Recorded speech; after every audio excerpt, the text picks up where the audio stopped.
Fala pessoal, boa noite. Vamos aqui então para o nosso 33º episódio. A gente vai falar um pouquinho mais hoje sobre a importância de você regular a sua rotina circadiana, né? E nesse sentido, quais são as estratégias também que são importantes para que você tenha qualidade na sua recuperação, beleza? Então vamos lá. Bom, primeiro a gente sabe que o ciclo circadiano já bateu bastante nisso. Ele é muito importante para a capacidade de recuperação através de diversos mecanismos que nós temos no nosso organismo, tá? Desde ação molecular, hormonal, neurofisiológica, a gente tem um cluster de ações sistêmicas, né? A partir de um equilíbrio do ciclo circadiano, isso é fundamental para que, antes de pensar em mecanismos mais externos, né, mais complexos, cuidar da sua rotina já é o principal vetor de promoção de saúde, recuperação e performance, beleza? No esporte. Tranquilo? Então, quando você interrompe esses mecanismos, esses ritmos, tá?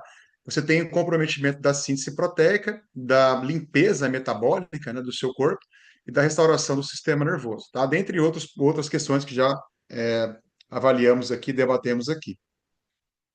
Bom, então só para a gente lembrar alguns pontos que são cruciais, então a gente sabe que dentro do mecanismo circadiano tem a secreção do hormônio de crescimento e ele acontece durante o sono profundo, na fase N3, tá?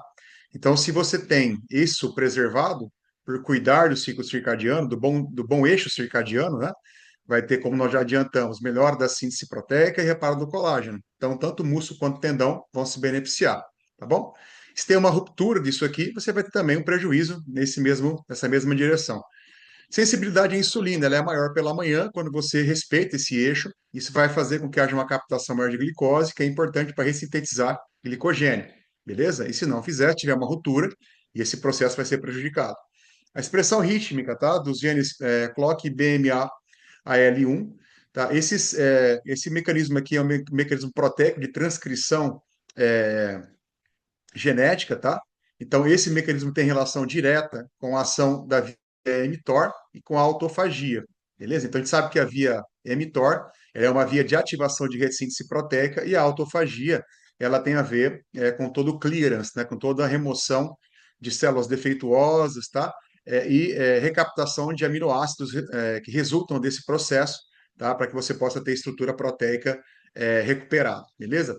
Obviamente, se você não tem isso aqui, vai desregular o turnover proteico, que é o quê? O equilíbrio entre síntese e remoção, tranquilo? Temperatura corporal, que é o nadir noturno. O nadir noturno ele acontece, pessoal, quando a temperatura corporal ela chega central, ela chega perto dos 36 graus durante a noite, tá? Lá pela final da manhã, 13, 4 da manhã mais ou menos.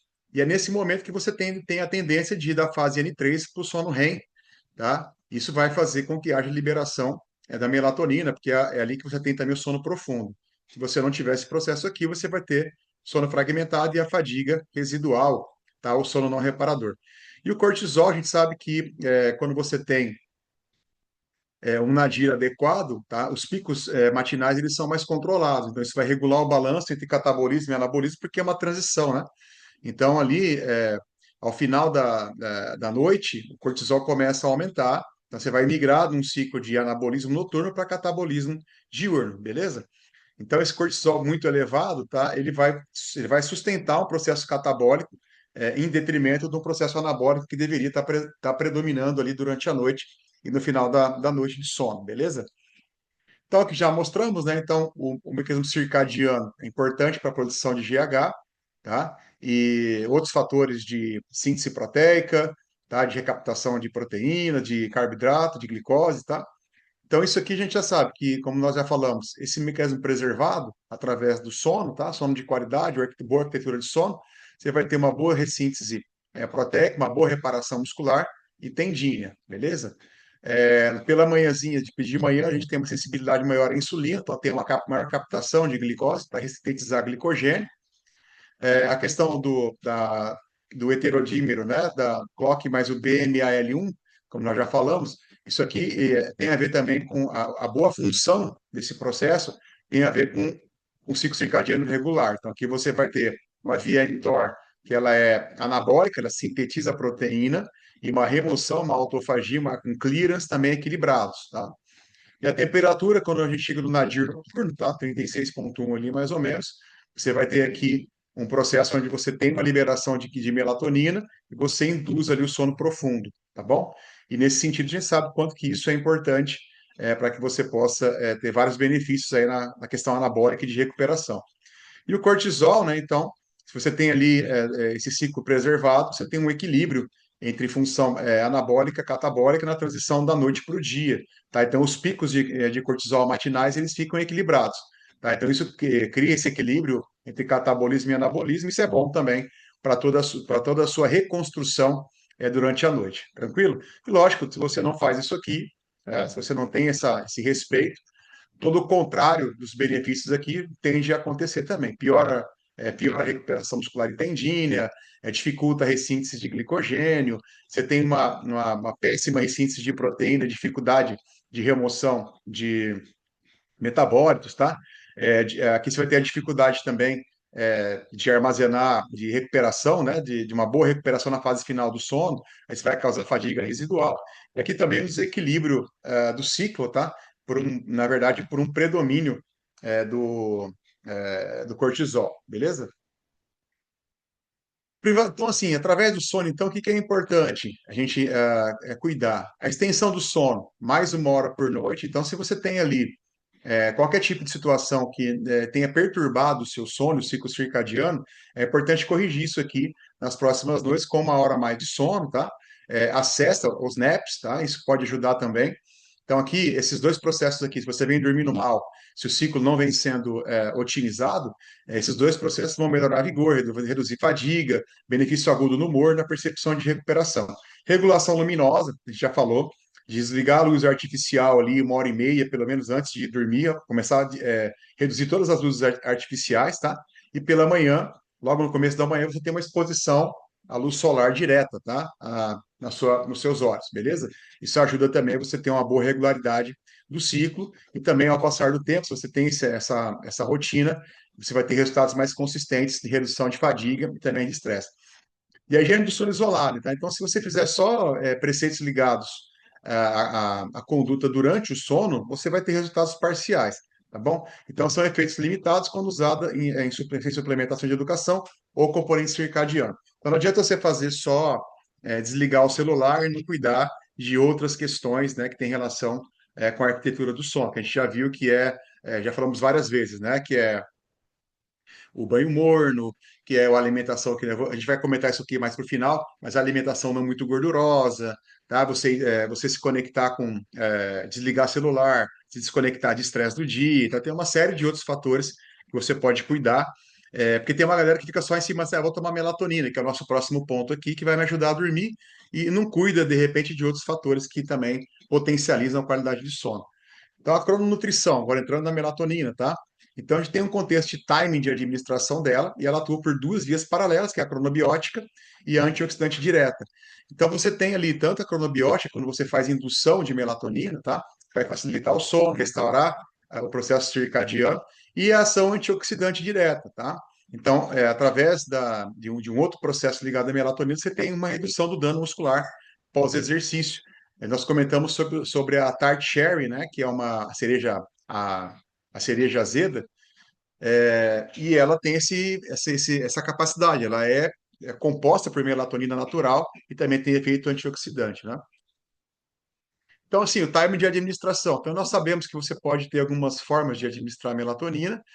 Você pode fazer durante a noite e o intervalo para o próximo treino, pessoal, ele ser igual ou superior a 6 horas, tudo bem? Tem um bom benefício. Administrar durante o dia, tá? Ou intervalo menor que 6 horas do treino, tá? Não tem efeito, tá? Não tem efeito pronunciado. Se você usar o protocolo multidia, que você tem uma suplementação dia a dia, ele sabe que tem uma eficácia superior, por causa do efeito cumulativo, e uma dose única pode ter um resultado específico naquele processo ali, mas não tem, na verdade, uma construção de resultado mais a médio e longo prazo, porque você usou ali numa questão muito pontual, tá? E aqui, lógico, né? Ainda falando um pouquinho sobre o timing da administração da melatonina, pela suplementação de melatonina no exercício, para performance, também para danos musculares induzidos pelo exercício, beleza? Então, olha só, com relação aos desfechos, tá? Quando você usa a suplementação para verificar o efeito em performance e endurance, o nível de evidência é alto, tá? E claro que com relação a esse estudo, tá, pessoal? A potência explosiva, tá? Eles verificaram que existe um contexto muito favorável, tá? Mas ainda com um contexto clínico incerto.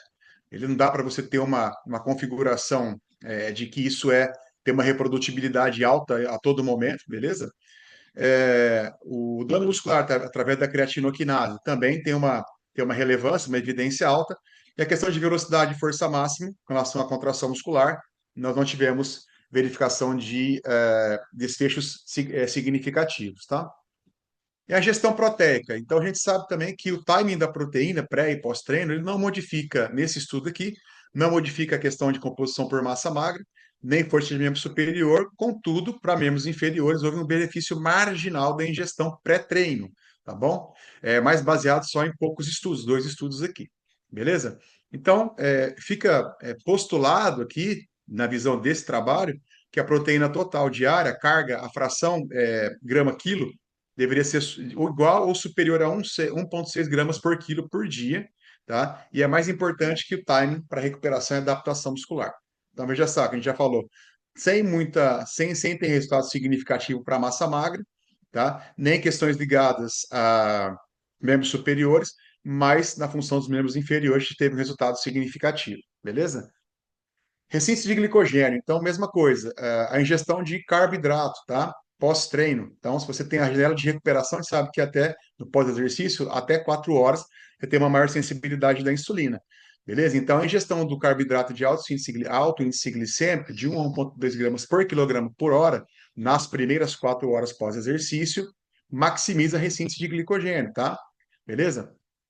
Então, nesse sentido, essa janela de recuperação. Ah, outra coisa. Quando você tem contexto de janela de recuperação curta, quer dizer, entre os treinos, você vai ter menos que 8 horas de recuperação, tá? A adição de proteína ao carboidrato acelera a ressíntese quando comparado à dose de carboidrato subótima, beleza? Então, temos aqui algumas condições. Então, carboidrato isolado, 1 a 1,2 gramas por quilo por hora, beleza? Então, você tem aqui uma taxa de ressíntese máxima. Carboidrato combinado com proteína, 0,4 grama por quilo por hora, similar ao carboidrato isolado, tá? Quando a dose de carboidrato é adequada. Carboidrato mais proteína com dose subótima do carboidrato. Aumento significativo, tá, da ressíntese, a proteína compensa a dose insuficiente de carboidrato. E só a proteína isolada sem o carboidrato tem uma diminuição da taxa marcadamente reduzida, tá? E aqui as impressões gerais para que você possa ter um fator de regulação do ciclo circadiano, tá? Aqui através de criação de rotinas, isso é bastante importante que você leve em consideração, beleza? Então vamos lá ver só fazer essa revisão aqui, tá? Então, primeira questão, sono. Então, sono sempre igual ou maior que 8 horas, tá bom? Reduz fadiga, risco de lesão, tá?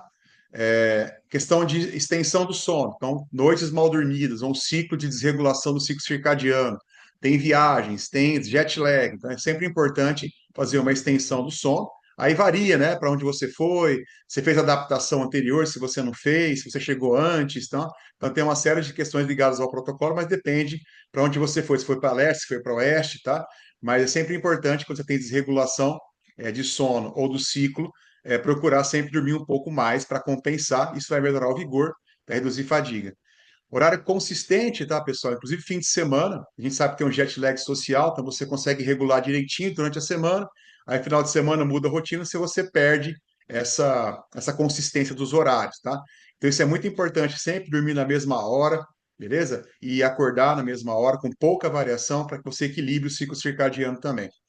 Melatonina noturna, sim, indicada, tá? Então, o que a gente estava comentando antes, não adianta você não cuidar de outros aspectos do ciclo circadiano e só querer fazer indução por melatonina, tá? Os resultados não vão ser os melhores, tudo bem? Mas se você pensar, se ela tem uma indicação, tá? Ela vai ajudar também na questão de endurance, a gente já viu, redução de fadiga também, porque ela interfere no sono, na qualidade do sono, então você vai ter uma sensação de fadiga menor, tá? Uma ressíntese de proteína maior, de colágeno também, tudo por uma ação ligada ao sono, à boa arquitetura do sono, ou à influência numa melhor arquitetura de sono.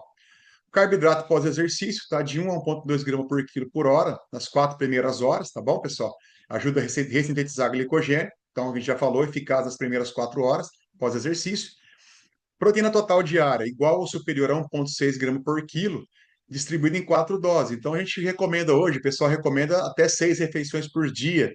Então, é importante que você distribua essa fração em 4, 5 refeições durante o dia, tá? É, Café da manhã proteico mais do solar matinal, isso é importante para que você tenha uma boa sincronização do ciclo circadiano. Evitar as refeições pesadas 2, 3 horas antes de dormir, tá? Porque se você fizer isso aqui, você vai aumentar a temperatura central, porque vai aumentar o metabolismo, o corpo vai sofrer para metabolizar isso aqui. Você vai ter um sono de pior qualidade, tá? E todas as consequências do sono de pior qualidade que a gente já viu bastante. E cortar a cafeína até às 14 horas, a gente já viu também o efeito da cafeína, a meia-vida da cafeína, ela dura bastante, então 14 horas a última dose de café, tá bom? Que vai evitar a fragmentação das ondas lentas de sono e a liberação do GH, que é um hormônio anabólico, beleza? Tudo que a gente já viu então aqui. Amanhã, né? O café matinal proteico mais exposição à luz solar, beleza? Sincronizar o relógio mestre, tá? O núcleo supraquiasmático aqui, né? Ele que vai fazer essa regulação. Cortisol, regular o cortisol matinal, tá? A questão dos horários, sempre procurar o mesmo horário para dormir, o mesmo horário para acordar durante a semana e no final de semana também. Cortar a cafeína, que a gente já falou, tá, pessoal? O carboidrato pós-exercício, na janela de recuperação até 4 horas pós-exercício, é importante para ressintetizar o glicogênio. Tá? A proteína também é bastante importante, você fazer o cálculo de 1,6 gramas por quilo por dia, distribuir nas 4, 5 refeições, tá? Isso vai ajudar bastante na ressíntese proteica e reduzir dano do exercício à integridade da célula muscular. Evitar refeições pesadas, tá? Antes de você dormir, para não ter uma temperatura aumentada que vai atrapalhar o seu nadir noturno, tá? Vai manter você com o metabolismo acelerado durante a noite, vai perturbar o seu sono e, consequentemente, sua recuperação. Melatonina noturna, sim, indicada, mas sempre cuidar de todos os aspectos ligados à arquitetura do sono, não só a melatonina pura, tá? E o sono, né, pessoal? Então, se tem ali um processo de quebra do ciclo de sono, a gente tentar sempre, através de compensar por 1 hora a mais, ou os cochilos durante o dia, você tem uma compensação desse período de sono ruim. A gente já viu também que isso é importante, tá? E aqui na relação do futebol, então a FIFA não tem um documento único, né, chamado protocolo circadiano. O que existe é um conjunto de guidelines baseados em evidência que integram o planejamento das equipes, especialmente nos torneios torneios de tiro curto, né, como Copa do Mundo, como Eurocopa. O pessoal costuma seguir isso mais à risca, tá?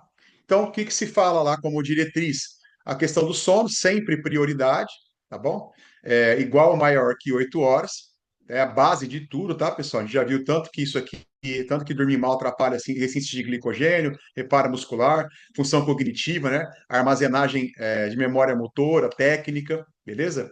Então, a privação de sono pós-jogo noturno é de 1,32, 1 hora e 32 minutos, beleza? Então, isso já tem uma tendência, né, de quando você tem ali um pós-jogo, que a sua noite seja um pouco mais perturbada. Então, é muito importante você ter isso como um critério, como rigor, seguir isso como maneira muito rigorosa. Consistência do horário sono-vigília, tá? Então, já falou aqui, né, que a gente tem que ter variações de 1 hora, cria jet lag social. Então, no máximo 1 hora para menos, 1 hora para mais, nos horários de dormir e no horário que você vai acordar, porque isso aqui vai desregular a ação dos genes clock, né, e BMAL1, que a gente já falou que eles têm a ver com a função do mTOR, que é uma função de síntese de proteína ou ressíntese de proteína, e também, através disso, a regulação do clearance, tá? Da autofagia ligada à autofagia, beleza? Alinhamento das refeições ao ciclo dia-noite, então café da manhã proteico, luz solar matinal, a gente já falou, que vai sincronizar aqui o núcleo supraquiasmático, refeição pré-sono com a caseína, né, que ela ajuda a manter os estoques de glicogênio altos durante o período de jejum noturno, tá bom? E isso vai maximizar a síntese proteica é, de um dia para o outro, tá? Gestão de carga de treino de acordo com o ritmo, então a gente sabe que força máxima, aproveitar o pico de cortisol fazendo a parte da manhã, tá? E habilidades técnicas com velocidade na parte da tarde, beleza? E recuperação ativa à noite. e adicção de disruptores. Então, é o que ele falou, que atrapalhar o sono, a cafeína a gente vai cortar às 14 horas, tá? Não mais do que isso aqui. Álcool, refeições pesadas, e fazer as refeições de uma maneira geral 2, 3 horas antes de você ir dormir e eliminar todo tipo de luz artificial, pelo menos 2 horas, 1 hora e meia, 2 horas antes de você ir dormir, beleza? Então você vê que não foge muito o que se fala como padrão no futebol daquilo que se fala, né? Como recomendação geral para você equilibrar o ciclo circadiano, a rotina do ciclo circadiano e o sono relacionado a isso. Tranquilo? Então, você que quer realmente participar, ou quer indicar isso para algum colega, é só escanear o QR Code, você vai estar entrando no nosso grupo, até porque essas aulas vão ser disponibilizadas dentro do nosso grupo VIP. Então, você que quer convidar um colega ou pessoas, tá? É só passar esse link ou escanear e a gente vai estar cada vez mais com mais pessoas acompanhando o nosso trabalho, beleza? Aqui o meu Instagram, então quem não segue, tá aí, a gente está aí com o Instagram totalmente voltado para essa parte de fadiga, lesões, então espero vocês lá também pelo Instagram. Valeu, pessoal. Então até mais, até o próximo episódio. Um abraço.